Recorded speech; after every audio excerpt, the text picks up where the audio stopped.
کبھی کبھی مقصد کو پورا کرنے میں رکاوٹ بنتا ہے خوف۔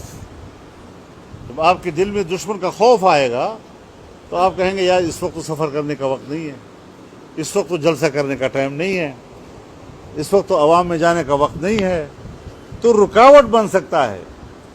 تو اللہ رب العزت نے اس کی بھی تسلی دے دی کہ واللہ یعصمک من الناس، لوگوں سے حفاظت آپ کے اللہ خود کرے گا۔ تو وہ جو آپ ایک حارس رکھتے تھے، چوکیدار رکھتے تھے، اس کو بھی ہٹا دیا کہ وہ ختم کرو، اللہ نے ذمہ داری لے لی۔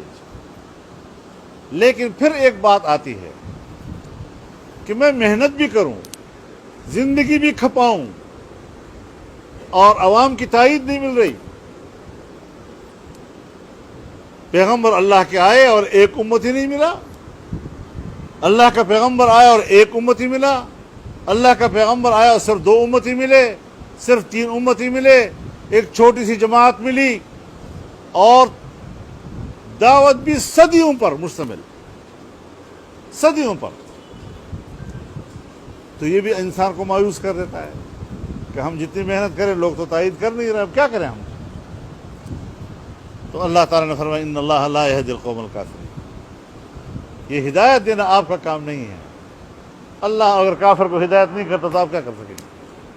انک لا تہدی من احببت ولکن اللہ یہدی من یشاء، اللہ ہی ہدایت دے گا، اور یہ اختیار اس کے ہاتھ میں ہے، یعنی نتیجہ آپ کے ہاتھ میں نہیں ہے، نتیجہ میرے ہاتھ میں۔ اگر قیامت کے روز اللہ کے سامنے پیش ہو جائیں تو وہ ہم سے یہ تو نہیں پوچھے گا کہ تم اسلامی نظام نافذ کیوں نہیں کر سکے، لیکن کم از کم یہ تو پوچھے گا کہ اسلامی نظام کے لیے تم نے محنت کی، کوشش کی، محنت کیوں نہیں کی؟ تو کام کرنا اور محنت کرنا اس کے ہم مکلف ہیں، لیکن نتائج کے ہم مکلف نہیں ہیں، اس سے بے نیاز ہو کر آگے جائیں۔